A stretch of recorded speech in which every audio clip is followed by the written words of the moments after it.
अस्सलामुअलैकुम वरहमतुल्लाहि वबरकातुहू। कैसे हैं आप सब? उम्मीद करती हूँ बिल्कुल ठीक होंगे, बिल्कुल खैरियत से होंगे।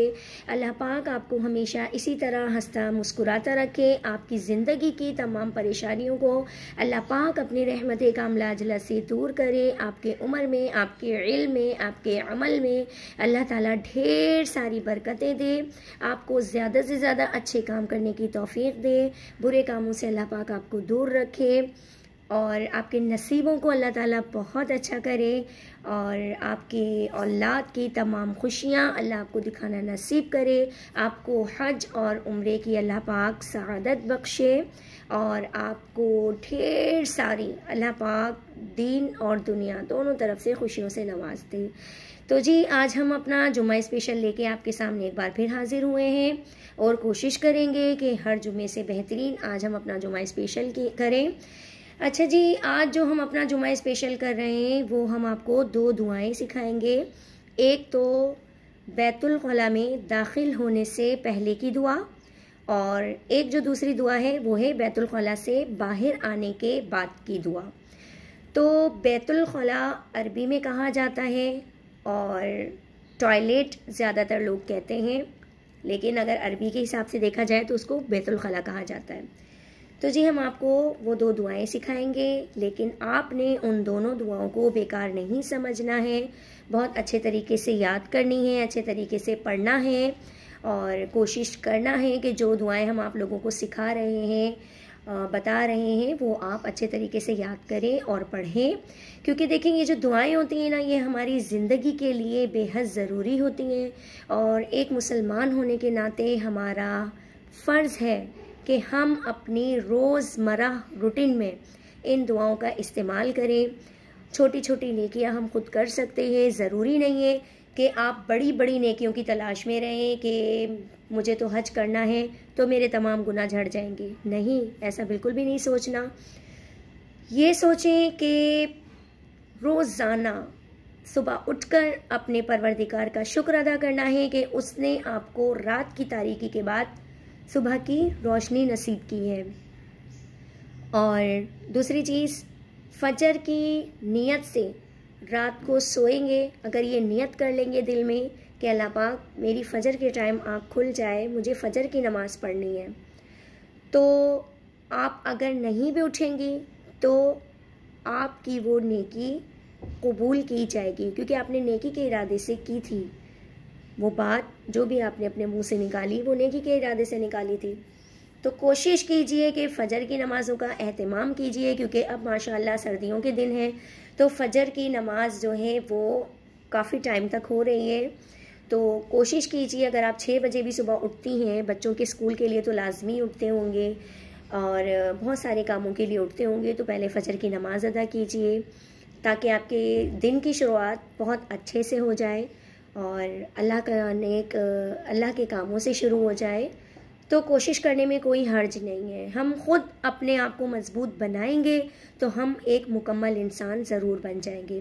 आप ये मत सोचा करें कि मैं बहुत बड़ी कोई इबादत करूँगी बैठ के या 2-3 घंटे का वक्त निकालूंगी तो अल्लाह पाक की नज़र में वो इबादत मेरी कबूल होगी। हमारा ये जो दीन इस्लाम है ये इतना प्यारा है कि छोटी से छोटी भी जो नेकी है ना, उसका बड़े से बड़ा अजर है। देखिए, हर घर के अंदर सीढ़ियाँ मौजूद होती हैं, मतलब ऊपर चढ़ना, नीचे उतरना, ठीक है ना। तो बुलंदी की जानिब चढ़ना, बुलंदी से नीचे उतरना। हम बुलंदी की जानिब चढ़ तो जाते हैं और उतर भी जाते हैं, लेकिन हमें नहीं पता कि हम जब बुलंदी की जानिब चढ़ रहे हैं तो हम क्या ऐसा पढ़ें जो हमारी नेकी में शामिल हो। ठीक है, बुलंदी से उतर रहे तो हमें नहीं पता हमें क्या पढ़ना है, क्योंकि हम इल्मे दीन से वाकिफ़ ही नहीं है, हमें मालूम ही नहीं है। देखिए, अगर आप एक स्टेप भी किसी चीज़ के ऊपर चढ़ रही हैं ना और आपने कह दिया अल्लाहु अकबर, वो आपकी इबादत में शामिल हो गया। ठीक है, ऊपर चढ़ें, सीढ़ियाँ चढ़ें, बुलंदी की जानिब चढ़ें, तो आपने क्या कहना है? अल्लाहु अकबर। बुलंदी से उतरे मतलब सीढ़ियाँ चढ़ के नीचे उतरे तो 1 बाय 1 एक एक स्टेप के ऊपर आपने कहना है सुबहान अल्लाह। एक मर्तबा सुबहान अल्लाह कहने का सवाब जन्नत में एक दरख्त लगाने के बराबर है। तो सोचे, अगर आप अपने घर की 10 सीढ़ियाँ उतरे और आपने उन 10 सीढ़ियों के ऊपर सुभान अल्लाह पढ़ लिया तो आपने माशाअल्लाह से अपने नाम के जन्नत में 10 दरख्त लगा लिए। तो ये आपकी नेकी है। ठीक, आप सो के उठे, आपने कलमा पढ़ना है ला इलाहा इल्लल्लाहु मुहम्मदुर रसूलुल्लाह, और सोकर उठने के बाद की आपने दुआ पढ़ ली, वो आपकी नेकी में शामिल हो गई, वो नेकी लिख ली गई आपकी। ठीक है, फिर आप किसी भी नियत से आप मुंह धो रही हैं, आपने मुंह धोया, मुंह धोने के बाद आपने नमाज अपनी अदा की, अपने टाइम के ऊपर अदा की। नमाज पढ़ना एक इबादत है, वो भी आपका इबादत में लग गया काम। सही है, अपने बच्चों की अच्छे से तरबियत करना आप लोगों की अपनी ज़िम्मेदारी है। ये छोटे छोटे काम उनको सिखाना आपकी ज़िम्मेदारी है कि बेटा किस तरीके से किस वक्त कहाँ बैठना है, किस तरीके से बैठना है, किस तरीके से खाना शुरू करना है, खाना खाना है, और क्या चीज़ पढ़नी है, क्या चीज़ नहीं पढ़नी। आपने अपने कमरे में से कोई चीज़ ऐसी पढ़ी है जो आपने ये देख ली कि अगर ये किसी के पैरों में आ जाएगी तो उसको चोट पहुंच सकती है, उसको तकलीफ़ पहुंच सकती है, आपने उस चीज़ को वहाँ से उठा के डस्टबिन में डाल दिया ना, तो ये भी आपकी एक नेकी में शामिल है। तो सोचें, देखिए हमारा दीन इतना प्यारा है कि हम छोटे छोटे काम जो कर रहे हैं ना, वो हमारी नेकियों में शामिल हो जाते हैं। तो हमें ये सोचने की ज़रूरत ही नहीं है कि भाई हम बहुत बड़े बड़े काम करेंगे, बहुत बड़े बड़े काम करेंगे तो जब जाके हमारी नेकियां पूरी होंगी और हमारी इबादतें पूरी होंगी। नहीं, वो जो रब ऊपर बैठा है वो इतना मेहरबान है, आप यकीन कीजिए इतना मेहरबान है कि वो 70 माओं से ज़्यादा हम पे रहम करने वाला है। वो बार बार हमें अपने पास बुला रहा होता है, आओ तो सही, मांगो तो सही, मुझसे मांगो, मैं देने वाला हूँ, मेरी इबादत करो, मैं तुम लोगों की परेशानियाँ दूर करने वाला हूँ। लेकिन हम लोग गफलत का इतना शिकार हो रहे होते हैं, इतना शिकार हो रहे होते हैं कि सब कुछ जानते बूझते हम अल्लाह के हुजूर हाजिर नहीं होते। आप देखें, आप बहुत सख्त परेशानी में मुब्तला होते हैं, आपको रोज़गार में परेशानी हो जाती है, किसी भी काम में कोई भी परेशानी हो जाती है, तो आप दूसरे के आगे बैठ के इस बात का रोना रो रहे होते हो कि मैं इतना परेशान हूँ, मुझे बिज़नेस में इतना लॉस हो गया, और ना मेरे साथ ये परेशानी हो गई, मेरे साथ फलां परेशानी हो गई, मैं आ रहा था रास्ते में तो डकैती पड़ी और मेरे पैसे छीन लिए गए। बहुत सारी हम बात कह देते हैं, लेकिन हम उस अल्लाह के आगे कभी भी नहीं रोते, कभी भी नहीं गिड़गिड़ाते, कभी भी उससे दिल से नहीं मांगते। आप यकीन कीजिए, आप दिल से अल्लाह के आगे हाजिर होंगे, अल्लाह बेनियाज है, अल्लाह बेनियाज है। वो कहते हैं ना कि फ़कीर को बादशाह बना देता है और बादशाह को फ़कीर बना देता है, तो वो मेरा रब है।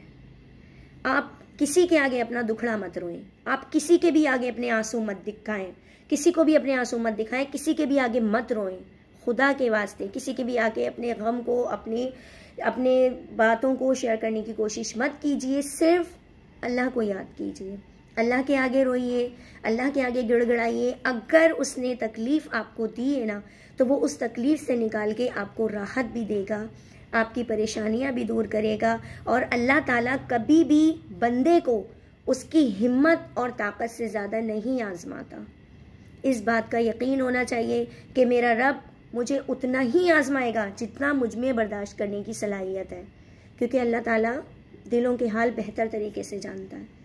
बहुत सारे लोग हैं, बहुत सारे ऐसे लोग हैं, अगर हम अपने से नीचे देखें ना, तो हमें लोगों की तकलीफ़ें, लोगों की परेशानियां नज़र आए, लेकिन हम कभी भी ये नहीं सोचते कि हमें अपने से नीचे देखना है, हम हमेशा अपने से ऊंचा देख रहे होते हैं। तो निकले, इस चीज़ से बाहर निकले, अपने से नीचे लोगों को देखें कि यार मेरा तो गम इतना है ही नहीं जितना इस इंसान का गम है, मेरी तो तकलीफ़ इतनी है नहीं जितनी इस इंसान की तकलीफ़ है। आप यकीन कीजिए, आप अपनी तकलीफ़ के आगे दूसरे को अहमियत देंगे ना कि अल्लाह वो तो मुझसे ज़्यादा परेशान है, तो आप कभी भी अपनी तकलीफ़ किसी के आगे नहीं बयान करेंगे। सिर्फ 5 वक्त की नमाज की आदत डाल लीजिए, कुरान पाक पढ़ने की आदत डाल लीजिए, हर काम को शुरू करने से पहले, अच्छे काम को बिस्मिल्लाहिर्रहमानिर्रहीम कहने की आदत डाल लीजिए। हर वक्त अपनी ज़बान को दुरूद पाक से तर रखिए, दुरूद शरीफ चलते फिरते उठते बैठते पढ़ने की कोशिश कीजिए। और इसके अलावा जो दुआ मैं आपको याद करा रही हूँ, बता रही हूँ, उसको अपनी फैमिली वालों को, हर मेंबर को आप घर के याद कराएं और तलकीन करें, बार बार ताकीद करें। देखिए, किसी को अच्छी बात बताना भी एक सदका जारी है, सही है। तो मैं उम्मीद करूँगी कि जो दुआ मैं आपको आज बता रही हूँ आप लाजमी ख़ुद भी पढ़ेंगे और अपने घर वालों को भी पढ़ाएंगे। तो हम शुरू करते हैं बैतुल खला में दाखिल होने से पहले की दुआ। सबसे पहले तो जब बैतुल खला में आप दाखिल होंगे तो दुआ पढ़ेंगे, अल्लाहुम्मा इन्नी अऊज़ु बिका मिनल खुबुसी वल खबाइस, और अपना उल्टा पैर अंदर रखेंगे। और जब हम बाहर निकलेंगे बैतुल खला से तो पहले हम अपना सीधा पैर बाहर रखेंगे, फिर उल्टा पैर बाहर रखेंगे, फिर दुआ पढ़ेंगे। बैतुल खला के अंदर ही आपने दुआ नहीं पढ़नी, बाहर आने के बाद दुआ पढ़नी है। वो कौन सी दुआ है? गुफ़रानक अल्हम्दुलिल्लाहिल्लज़ी अज़हबा अन्निल अज़ा वआफ़ानी। ये 2 दुआएं हैं जो आपने पढ़नी है और ये रोज़ाना आपने मस्ट अपने घर वालों को भी सिखानी है, पढ़नी है, अपने बच्चों को भी इसकी तलकीन करनी है, ख़ुद भी आपने तलकीन अपने सख्ती के साथ दुआएं पढ़नी हैं। दुआएं हमारी ज़िंदगी के लिए बहुत बेहतरीन है। इसी के साथ मैं इजाज़त चाहती हूँ, आज की अपनी वीडियो यहीं ख़त्म करती हूँ। इंशाअल्लाह अल्लाह पाक ने ज़िंदगी दी तो अगले जुमे को दोबारा हाजिर होंगे आपके सामने एक अच्छी और नई वीडियो के साथ। जब तक के लिए इजाज़त। अस्सलामु अलैकुम वरहमतुल्लाहि वबरकातुहू।